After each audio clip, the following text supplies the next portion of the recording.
Hello Sangeeta. Hello. তো সঙ্গীতার এটা final look রিসেপশনের আজকে। তো এর আগেও আরো 3টা লুক সেরেছে, মানে হ্যাঁ। হেলদিতে, মেহেন্দিতে, বিয়েতে, বাসি আর বিয়েতে, বাসি বিয়ে। আজকে reception.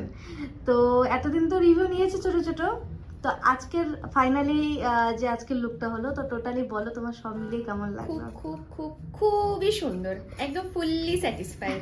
Thank you so much. Most welcome. তো যাই হোক, সব ঠিক ছিল তো? একদম একদম মেকআপ সব ঠিকঠাক।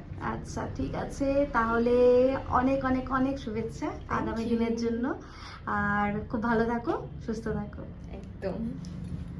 তো কেমন লাগলো আমার এই মিষ্টি ব্রাইডের মিষ্টি রিভিউটা, আর ওকেও কেমন লাগলো অবশ্যই কমেন্টে জানাবে। আর ওর যে 4-4টে লুক করেছি, টোটালি কিন্তু 4টে লুকে আলাদা আলাদা করেছি। আর একটা লুকেও আমাকে বলেনি দিদি এটা চেঞ্জ করো বা কিছু। সবকটাই লাস্টে ওভারঅল ওর ভীষণ পছন্দ হয়েছে, আর ওকে ভীষণ ভালোও লাগছিল। তো এটাই বলবো যে মেকআপ আর্টিস্টদের বুক করার সময় তো তোমরা দেখোই, যে যখন বুক করো তার প্রোফাইলটা ঘেটে দেখো সে কী ধাঁচে সাজায়, রিভিউ নাও।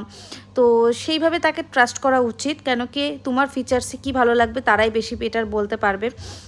আর তোমরা তার যে কাজ বা যে কোনো কারো কাজ দেখো, এক একটা মডেল, এক একটা ব্রাইডের এক একটা লুক ভাবো যে এটা তোমার উপরে ভালো লাগবে, সেটা অবশ্যই তোমরা ওপিনিয়ন দিতে পারো মেকআপ আর্টিস্টদের, কিন্তু সেটা অবশ্যই তার থেকে শুনে নিতে হবে যে তোমার উপরে সেটা কেমন লাগবে।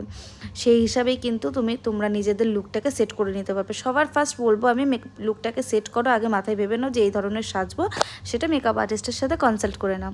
আশা করি তোমাদের মেকআপটাও ভীষণ সুন্দর হবে, লুকটাও ভীষণ ভালো হবে। তো এই আজকের জন্য এইটুকুই, দেখা হচ্ছে অন্য কোনো ভিডিওতে। টাটা।